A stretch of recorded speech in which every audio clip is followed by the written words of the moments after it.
No news only views. दोस्तों, महाकौशल क्षेत्र में बहुत कुछ वैभवशाली इतिहास है जिसको जानने की भी जरूरत है और समझने की भी जरूरत है। आज हम जहाँ पर हैं, ये श्री महालक्ष्मी मंदिर है जो कि लगभग 14वीं शताब्दी के भी पहले का है। हमारे साथ हैं कपिल जी महाराज। हम आपका स्वागत करते हैं और जानना चाहते हैं कि महालक्ष्मी का यह मंदिर कितना पुराना और इसकी क्या विशेषताएं हैं, क्या यहाँ की खासियत है। सभी को जय माँ महालक्ष्मी। और इस समय आप श्री माँ महालक्ष्मी शक्तिपीठ पचमढ़ा महालक्ष्मी मंदिर से इसे जाना जाता है। शहर का इकलौता मंदिर है। इतना विशाल श्रीयंत्र पे जो बना हुआ है, विशाल श्रीयंत्र है। बाहर से अंदर तक आप बाहर जब आते हैं, बाहर से प्रवेश करते हैं, मैं बाहर की बताता हूँ विशेषता। जैसे आप बाहर से प्रवेश करेंगे तो आपको दरवाज़ा मिलेगा। श्रीयंत्र के 4 दरवाजे माने गए हैं, पूर्व, पश्चिम, उत्तर, दक्षिण। चारों दिशाओं में जब आप भ्रमण करेंगे आप ना, तो आपको 4 दरवाजे मिलेंगे। श्रीयंत्र की बनावट अलग प्रकार से होती है, वैसी बनावट है। और जब आप अंदर प्रवेश करेंगे, आप बाहर से अंदर जब प्रवेश करेंगे तो अंदर आप बाहर जैसे प्रवेश करेंगे अंदर, तो आप अंदर चौखट देखेंगे। चौखट में योगिनियाँ और गजलक्ष्मी विराजमान है पूरी चौखट में। जी जी। और अंदर जब प्रवेश करेंगे तो गर्भगृह मिलेगा आपको, जो कि गर्भगृह विशाल श्रीयंत्र बना हुआ है। अष्टदल कमल में बना हुआ मंदिर है। आप 12 अंदर अष्टदल कमल नवग्रह पे बना हुआ मंदिर है। 12 खम्भ में 12 राशि होती है, मेष, वृष, मिथुन, कर्क, सिंह, कन्या, तुला, वृश्चिक, धनु, मकर। और जो आप योगिनी यहाँ आले देख रहे हैं, ये नवग्रह बने हुए हैं। ये जो सभी पूरे जगह पे आले हैं, ये नवग्रह, पूरा नवग्रह बना हुआ है। और जस्ट गुम्बज में ऊपर देखेंगे तो ऊपर 7 चक्रों का यंत्र बना हुआ, वो है विष्णु यंत्र। जी जी जी। ये विष्णु यंत्र बना हुआ है, 7 चक्रों का यंत्र बना हुआ है। और गर्भगृह में माँ राजराजेश्वरी माँ महालक्ष्मी विराजमान है। सूर्य की पहली किरण, जब सूर्य उदय होते हैं, सूर्य की पहली किरण माँ के चरणों में पड़ के माँ के चेहरे पे पड़ती है। उस समय माँ का स्वरूप जो रहता है स्वर्णमय स्वरूप बन जाता है, बिल्कुल गोल्ड के समान, स्वर्ण के समान माँ बन दिखती हैं। और दीपावली का जो महापर्व आ रहा है, कल दीपावली का बहुत बड़ा महापर्व माना गया है। हमारे पूरे भारतवर्ष में मनाया जाता है, भारतवर्ष नहीं पूरा विश्व में मनाया जाता है इस महापर्व को। दीपावली में यहाँ धनतेरस से ही विशेष पूजन शुरू हो जाती है। धन्वंतरी भगवान से पूजा प्रारंभ होती है।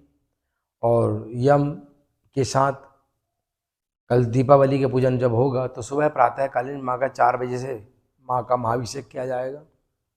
और दिन भर भक्तों का तांता 6 बजे से पट खुल दिए जाएंगे, भक्तों के तांता लगा रहेगा। और रात्रि की 1:30 बजे माँ का भक्तों के द्वारा पंचमेवा, लौंग, इलायची इत्यादि सामग्रियों से, गोमती चक्र से, कौड़ी से, कमलाट्टे के बीज से माँ का सहस्त्र अर्चन किया जाएगा। रात्रि के 2:30 के 3 बजे के लमसम 501 श्रीफल से माँ की आहुति दी जाएगी।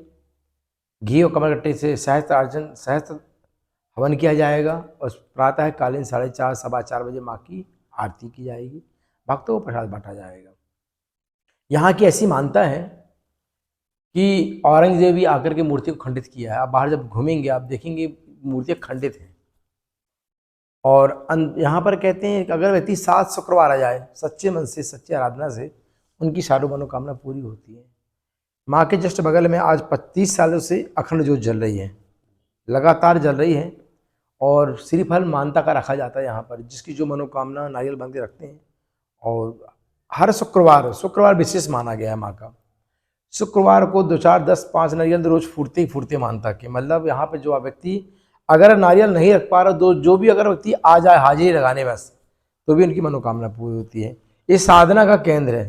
कहते हैं यहाँ पे बहुत पहले तंत्र साधना की जाती थी और इसे तांत्रिक मंदिर नाम से भी जाना जाता था। तांत्रिक मंदिर, लोगों ने भ्रांतियाँ फैलाई कि तंत्र साधना होती है। साधना 2 प्रकार की होती है, एक सात्विक होती है, एक तामसिक होती है, पर राजसिक होती है। और यहाँ पे सात्विक साधना हो रही है इस समय, तामसिक साधना नहीं हो रही है कि किसी का अहित किया जाए, किसी का बुरा जी किया जाए। साधना का मतलब होता है उस परमात्मा को मना। घर में आप साधना करेंगे, आपको वर्षों लग जाएगा, या 12 वर्ष के 1 वर्ष के अंदर आपको साधना और सिद्धि मिल जाएगी। घर की 100 माला और यहाँ 1 माला बैठ के करेंगे, वो माला 100 माला की बराबर भारी है। ये क्योंकि तपोस्थली है, यहाँ ऊर्जा का स्रोत है। जब आप यहाँ बैठेंगे, आप आप ध्यान बहुत जल्दी आपको ध्यान लग जाएगा, मन शांत होता है, मन एकाग्र होता है, इसलिए साधना का केंद्र माना। यहाँ साक्षात महाराज राजऋषि विराजमान है। आप भक्तों को देखेंगे, भक्त कभी कभी माँ रूप दर्शन देती, कभी प्रातःकाल सफेद, दोपहर में पीलापन आ जाता है, शाम को नीलापन आ जाता है, अभी संध्या के समय सांवलापन आ गया, आप गौर करिएगा।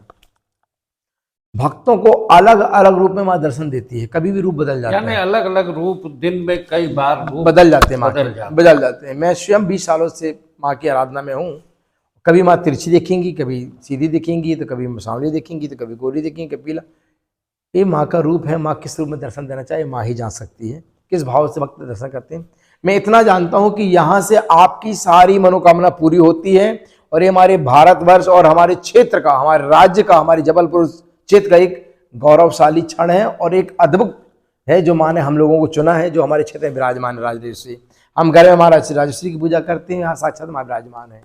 तो मैं कहता हूँ भक्तों को आना चाहिए और इसका परम लाभ लेकर के अपने जीवन को सफल बनाना चाहिए। आधारताल तालाब आधारताल सरोवर और ये माँ का मंदिर मंदिर एक साथ है। दोस्तों, प्रकृति का एक अद्भुत सौंदर्य महाकौशल क्षेत्र में है। यहाँ पर आधारताल का तालाब है और गोंडवाना कालीन और कलचुरी कालीन जो विरासत है हमारे पास।